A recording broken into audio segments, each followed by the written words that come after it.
players na omunim say invest omu TV. They are not supposed to think about that. And because they invest omu. Rich. Until we are sure pa say so investment 50 cedis 900 cedis no. Assume the more players no. Omu gina park no so some beso omu ehye. Akojiska kesi. Ai. Say be no abasa to plane akọ Belgium. Ekusi aka we are sure pa say 50 cedis na dey ato machi no. Eso won fa so chi omu bo no omu bo na nye no crack. Rich woman buy no. That is it. Rich. Na enra chi enne yaka Champions League wasem ya babo Europa League ni Conference League mayu ye mumudin semo and so you are so comfortable so feeling abe ya o ye di Europe ko ma o club nka ho but if you abodam Fiifi nti my started from the Barcelona game and Rich, a lot of people are raising issues about Barcelona and Omo Highline. And I think Hansi Flick is stubborn with the tactics and any ideas. But Rich, there is a trend with games about this season. I am confused how to punish Barcelona Highline. And Oppo, it is something I was said Oppo Jumedi na Odi. And yes, he will continue to suffer. Which I didn't make one. There is a Barcelona team and so our initiative or YouTuber. You enjoy and understand Asima Mekani yepa. Rich, Barcelona bought in a 4-3-3. Until you put Barcelona, that is what you get. 4-3-3. Until, for instance, Enra, goalkeeper Chesney, Jules Kounde right back, Bar the left back, Obo 4 and 5 of Eric Garcia and Araujo. Na Oben Fifrua, Obo Marc Casado, Fermin Lopez as the number 10, na Obo Frankie de Jong as the number 8. Then Neni Mohotre, Rashford on the left, Lamine Yamal on the right, and Abrantia friend Ferran Torres, Ebo as a striker. Now, Rich, clubs are steady Barcelona who say, oh, so Barcelona Ebo in this position.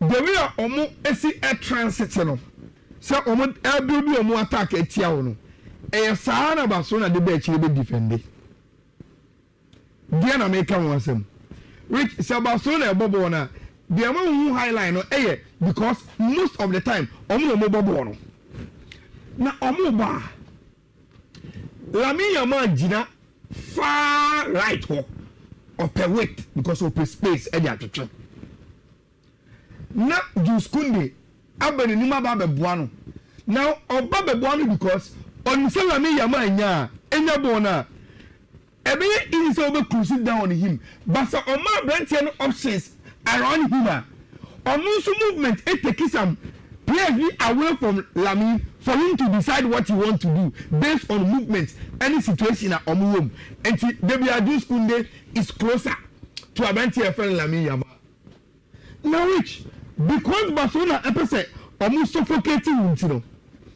Almost number 10 in Enra, Fermin Lopez will be right behind Ferran Torres.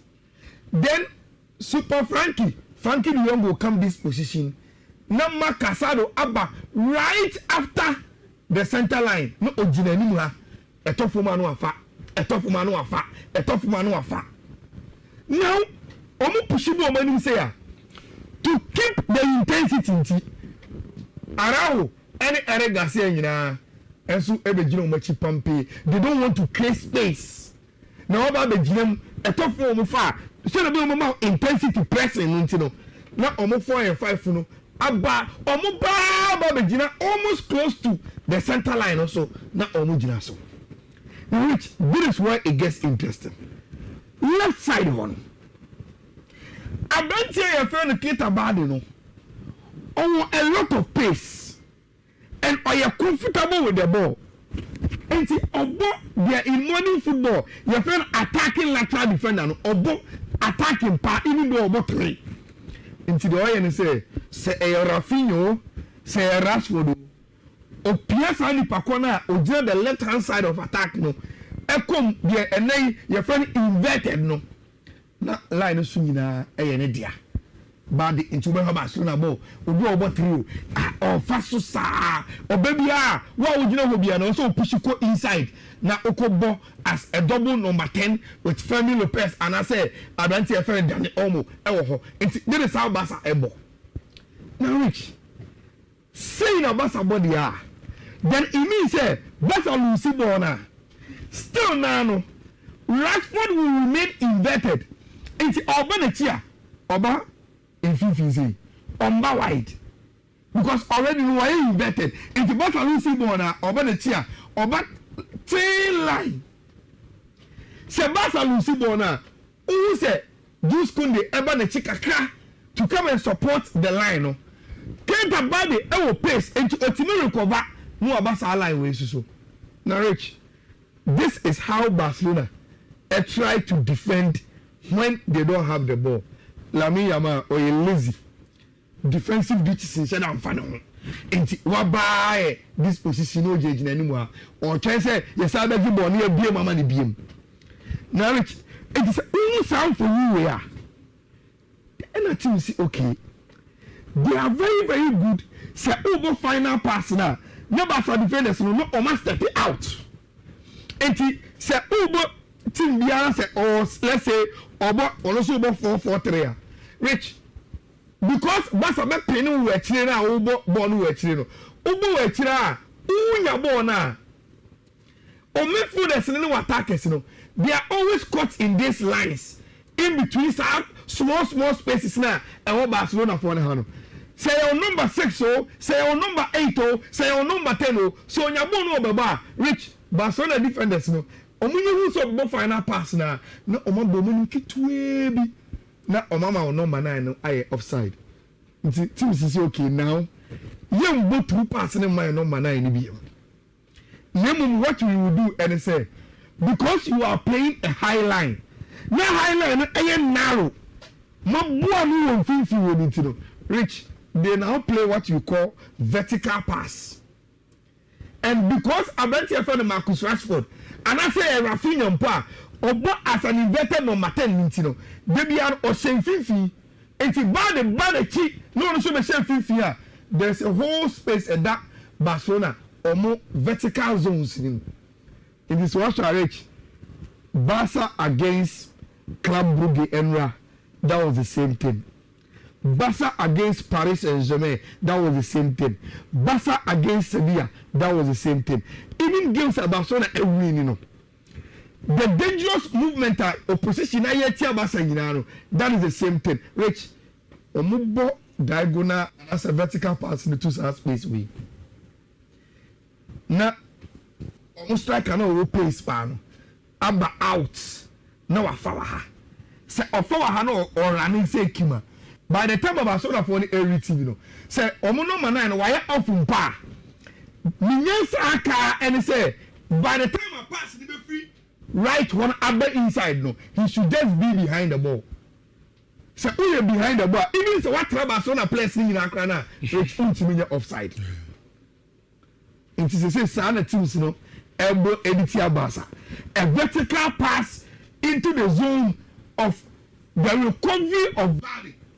Na omo for ball no right hand side ho na omo the ball na turamika hey sa oya striker that time no already we are in an offside position but ball no ya omo the direct arm enti you are beyond Barcelona defenders no and it's about so we turamika ko machi a which you are always ahead there was so ya na say wa oguta ball no we the turamika na say no betimi etu na o kate ball no back always make sure the number 9 is behind ball na o baba back no o sia na no asa waka ball na tum na washe go, which Emra, this is our club brigade. Learning from video analysis of Barcelona, any other teams so many results against Barcelona, that is how they were able to break Hansi Flick and Barcelona team. And this guy called Carlos Forbes, and now with the pace was dangerous for team for the club brigade. 2 goals, 1 assist, and yes, Barcelona were flashes of excellence with Hansi Flick, Lamine Yamal goal super, Ferran Torres goal come, marriage. And this incident was a robbery. There is no way Romeo fouled Cesny. The big gap. For good. Yes. And then no to tell why you feel but all. Master player no so no say Debbie. There were 2 incidents. Okay. Carlos Forbes guy on a penalty. Yeah. Now we incident now according to Anthony Taylor, bad the foul in the box. And was a penalty man. Yeah. And I'll coach VAR. I'll coach VAR by. Okay. And I'll say and only a penalty. Okay. And I went to anybody to so okay. On whom money and I go bad in the cheap. But I am talking about the 4 goal. Near disallowed. Yes, wait. And then I went to the goalkeeper. Why anyway? That is the gospel truth. Why anyway? And I don't know what is happening in football. That was a legitimate goal. And a goalkeeper Diana Broso. Near the border feeling some. There was nothing he did. And see, another even though I am a Barcelona fan, rich, South Ford goal in there. Now be there. Barcelona in a wood scene. Because probably you are a fan, you want a decision to come out team. Just pause for a moment on. Which and we are saying again, Nikui. Young friend say, Lewandowski and now Rashford. And a club with the goalkeeper and J Bono. And them corners or channel. And I knew Rashford far on the ball and say, send you see Pepe now. And a referee also Sabon or disallow. And how will you feel? And I would have fetched me. I tell you for my own more complaining, say, tactical board moon. And crack. Yenya challenges kakra. Oh, Monfanche pa, Monfanche.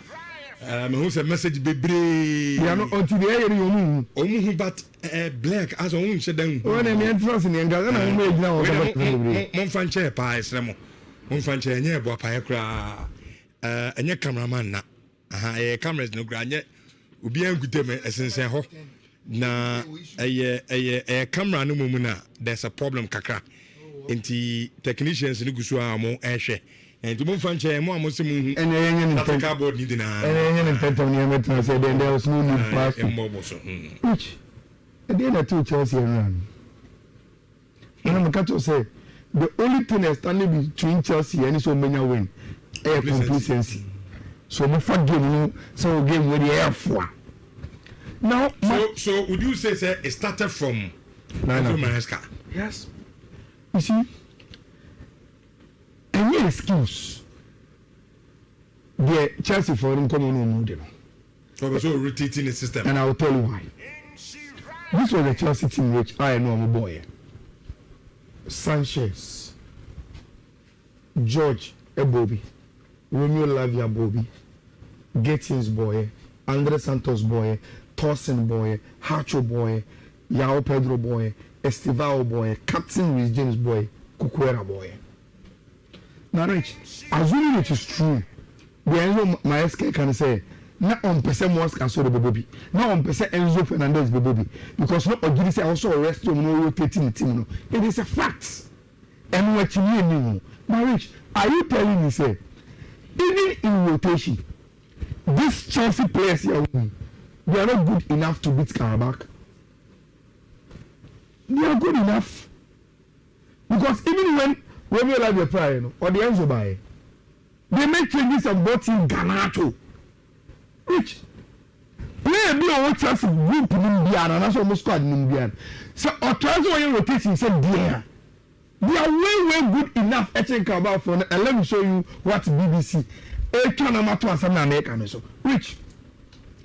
the whole of the Carabao team, the valuation is 22 million pounds. Now Chelsea targeting is concerned.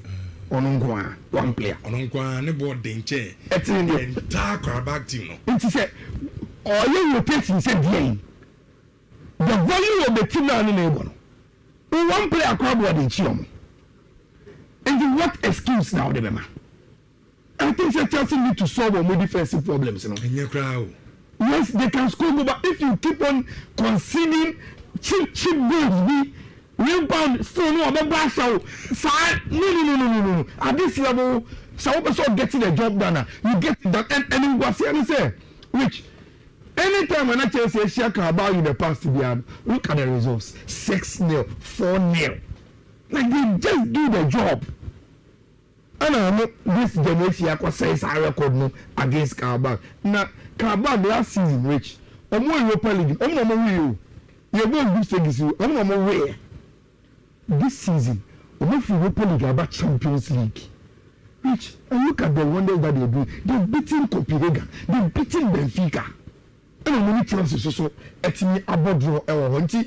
You're Bobby or Mabaso, and why they're Pep Guardiola man anything on Money. For one solid. And now a share. Who said no catch or say Dortmund for the bad because of from a 3 back now. And that is the reason why we'll be a player to say Sergio and Doku Ebebo. Send they will play behind the wing backs and cause them problems. And then it was so goals in our Banty FNO for Ford and Eshe and super goals. So I said 20 goals in the Champions League. Now which it is for almost interested in numbers, Who is that for 4 and 20 goals now? I say more Champions League goals. Ronaldinho only 18 goals in the Champions League. And I show you, Debbie, many numbers will come and tell us, probably Fufodi was a better player in the Champions League. Actually, I'm right here. Here, friend, Ronaldinho, Ryan Shaki, Edeka, Rich, City, Tino. There is no way about to with your park as well. On Shebi and senior now and the Aircano, which were the first player, Erling Haaland. Set or 3 teams. Now Obesha 5 goals. Obesha in 5 consecutive games in Europe. Or here with Salzburg, or here with Dortmund, now we're here with Manchester City. Team are opening 5 consecutive games. Now Oshe go. And which we have only 52 games, but we're really in the top 10 top scorers of the Champions League already. At this rate, Obetu Ronaldo. Okay. At this rate, Obetu Ronaldo. Now, say Omo de Abepa, Muller, Shevchenko. Then because Mbappe is still around, Wood Van Nistelrooy, Raúl González, Benzema, Lewandowski, Messi, and Ronaldo. See, Erling Haaland training them, which this season for club and country, Charlie, easy. Mbappe 21, Harry Kane 25, Erling Haaland 27, and Washaw. And I think say. When we say a lot of results in the Anyana right, but this one we got it right. One you said that Newcastle for now. I want to say James Parker, how many 2 hot for team my friend Athletic Club say Omo able to meet any results. Now let's say Champions League standings now. And go for any so which Newcastle touch to settle. That is very good for Omo and maybe Newcastle they really game there.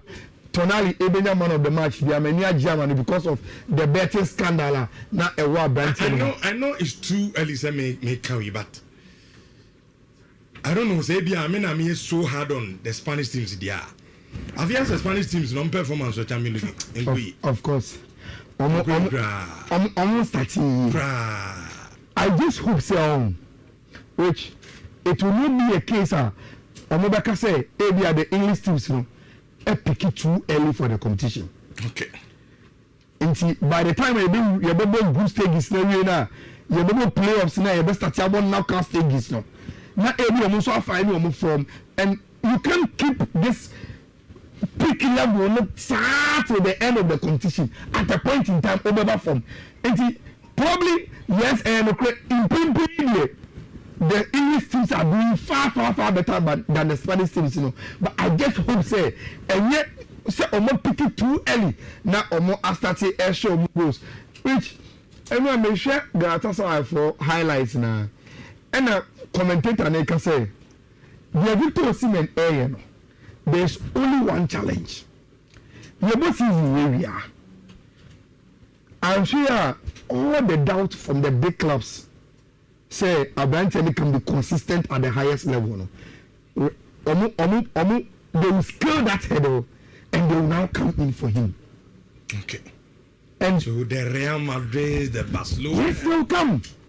Because which? They are all here at the. Are Abrante no doubt, you know? Of course. You are born Napoli. And then Napoli are just still only consistent record at the highest level. Napoli yet consistent Champions League club.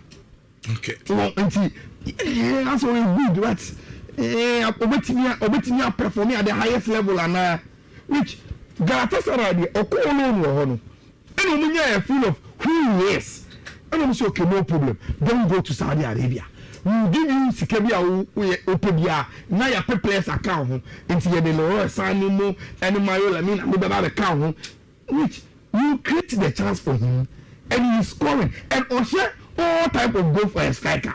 Obama presence in the box, someone if you really back, he'll be there to head it or press it or there's someone on the ground, the passion, the aggression. Just say, be on your pack, you should be able to say, or the Nakuma, and that is what sometimes scouts repair. Not just you go now or shadow, but look, say, or counting no one, you know you are bringing a fighter onto the field, and that is what Victor Osimhen and the Emma Tima, your friend of Galatasaray, and I was very, very happy for him. Say, Otimi, after Matchday 4, Otimi bought Champions League, and also should be a war.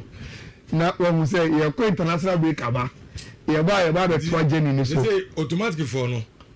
As a money Chelsea in our playoff, and it's out Bosu. 11th and 12th. Obiaso was 7 points. Obiaso 7 points. And the next feature, Barca, Chelsea, Barca, and a bubble. It set the tone. The rough. Your next time at the Champions League, which there is this game 11th against 12 and 1 against 2. Nti Champions League no ayede and then the Europa League games and Conference League games nti Mayema code bi na ntimi entrance komo na ewo ho no ntimi emfa enhwehwe so nti for those who are interested in the Betway codes no there are 3 codes bi a obetimi e de ayede or the first one no BW1F 559 DCC and a second one no BW1F 55CA6A. Then the last one no BW1F 55F CA1. Oko Owusu Bempa Ayala X and asa Ayala Sports and asa Besmako Owusu Ayala Facebook unsa ebetimi account until far na an Europa League and a Conference League no also one head ebetimi rich. Oh man.